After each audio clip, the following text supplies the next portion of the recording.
Hong Kong is open for business. Even amid the coronavirus pandemic, its economy and cultural activity have continued, thanks to quick action to control the virus spread and a lot of adaptation. Welcome to Spotlight. In this edition, we look at how Hong Kong managed to maintain operations by boosting online activity. We begin with what helps make Hong Kong a global crossroads, its trade shows. And yes, the show must go on. The pandemic did put the brakes on a number of events, but not for long. Hong Kong moved quickly and early to bring the outbreak under control.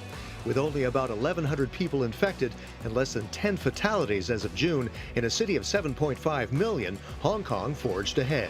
One event going virtual in July is Start Me Up.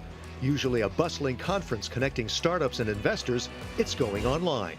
Joining us is Jayne Chan, the head of Start Me Up HK. Jayne, how do you make it virtual this time and keep the same energy level? What we're trying to do is try to preserve the best out of the face-to-face interactions you get at physical events with the best of the virtual aspects of it. So we've got world-renowned industry figures who's going to be talking about a number of different subjects in areas such as smart cities, retail technology, AI, fintech, everything that Hong Kong is really strong on. But we're going to marry that with a job fair, for example, or one-to-one investor matching and business matching. So you just can't play basketball like you did last time? We can't, no, unfortunately, no. But hopefully we can play some other kind of activities. Also supporting Hong Kong's startups is Cyberport, the city's leading incubator for 1,300 of them. All startups in Cyberport are getting a free rental. It's a waiver, subsidies from the government. As well as the government is giving away also subsidies for people to keep their jobs, as well as creating new jobs. Our startups are actually reacting very fast as well.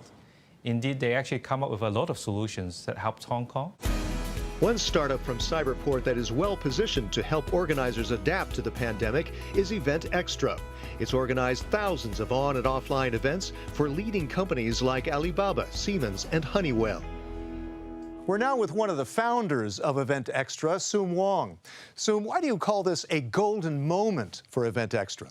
The event is a frontline industry in the pandemic because all the events need to be on hold or canceled. And just like airline or travels, because we have a hybrid solution. So almost now 80% of our revenue actually is from the virtual event.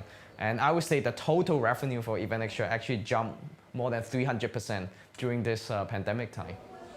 It all started with an idea. We built a prototype for event management software, and a lot of company and start to picking it up. At that time, we also entered the Cyberport incubation program, and they helped us to find a few more investors. Hong Kong's cultural scene and its art market have been adapting online during the pandemic as well. The offline events are firing up again, though observing social distancing. With some help from Art Power HK, an online platform that began in the middle of the pandemic, now with more than 130 partners. Alice Mong is on the working group for Art Power HK. She heads Asia Society Hong Kong, one of the venues participating with Art Power. Alice Mong is joining us now. So Alice, in Hong Kong, for Hong Kong, it was lockdown, what lockdown, right? We were never under a lockdown. So there were activations of galleries, exhibitions, events. We are working with the artists to make sure that their art is seen. Or experience. Maybe in this day of social distancing can't be seen live, but they can be seen on a digital platform. Hong Kong's cultural scene continues to grow in a big way. The M+ Museum is completing construction and is scheduled to open next year.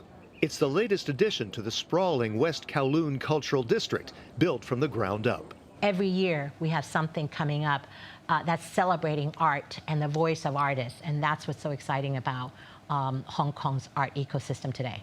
Thanks a lot, Alice. So like Alice says, stay tuned. That's all for now on Spotlight. Catch all our spotlights on Hong Kong on Euronews.com to find out more. From all of us on the Euronews team, we say, Dotse, thanks for watching, and see you next time.